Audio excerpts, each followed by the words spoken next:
What's up? Zach here, your friendly neighborhood technician. Welcome back to the channel, Silent Magic. In this video, I'm going to teach you the basics of reformatting your computer using a bootable drive. So reformatting means cleaning your computer data and installing a new clean copy of Windows or OS. So why do we need to reformat our computer? First, kasi punong-puno na ng virus ang iyong computer. Reformatting will guarantee that all the malicious softwares will get removed because manual cleaning it will not always get everything. Laging meron matitira. So it's better to reformat.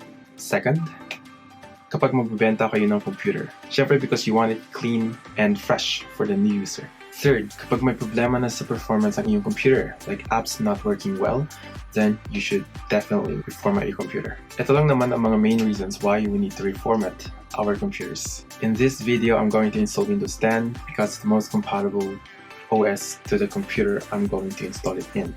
What do you need? At least an 8 gig flash drive and an OS where I'm going to show you later on where to get. Okay, so first you need a bootable flash drive. Saksak nyo lang po ito sa inyong computer. Okay, so what you need now is to download Media Creation Tool.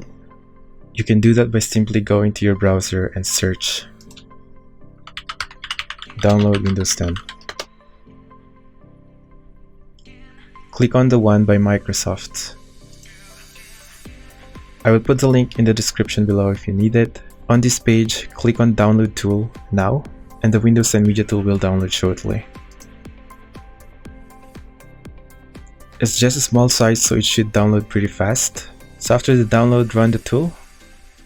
You can click on it. Click on Yes. Let's just wait for it to load. On this tab, accept the license terms. Here, ang default option po is to upgrade this PC now. What you want to select is create installation media for another PC. Click OK. Sa page na to, you can choose the language, the edition of Windows, and architecture. So by default, I have English US as the language, Windows 10 edition, and then 64 bits architecture. You can change this configuration to match your PC specifications by unchecking use recommendation option for this PC. So sa language, I'm just gonna leave it English, United States. For edition, yes, Windows 10. And for architecture, there are 3 options.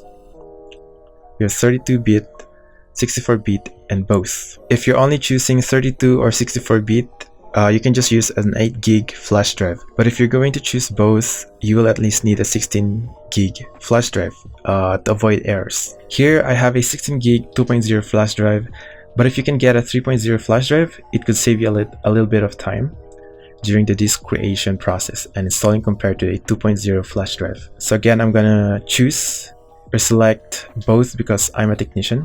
Hit next and proceed. In this page, it gives me the option of either using a USB flash drive or creating an ISO file which later be burned to a DVD. So I will leave it as USB flash drive and hit next. Now select the flash drive you want to use. You can easily go to the volume level of the USB flash drive to ensure you select the right drive. So by the way, before you continue, make sure that you back up your flash drive because the media creation tool will automatically delete the files on your flash drive during the creation process. If you're ready, hit on next. Now this stage will take a while depending on the speed of your internet connection, the processing power of your computer, and also the speed of your flash drive. Some flash drives are faster than the other, especially when you compare a 2.0 to a 3.0. In this case, this process will take a while, 15 to 20 minutes on average, and also depending on the factors that I just mentioned. Moreover, you can keep working on your computer during this process, so I'm going to fast forward this part of the video.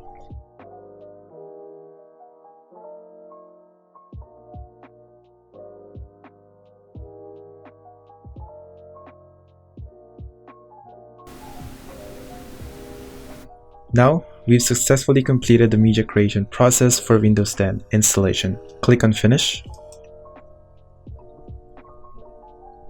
You can go to your computer folder to verify that the flash drive now has the installation files and is configured as bootable. Here. It should look something like this. So now we are ready to install Windows 10 offline using this USB flash drive. Well, this is it for this tutorial. I hope this video helped you out. Give this video a thumbs up if you find it useful. Share it with anyone that you think who might want to see it. Don't forget to subscribe and hit that bell icon for notifications and tech supports like this one. Thank you for watching. See you on the next one.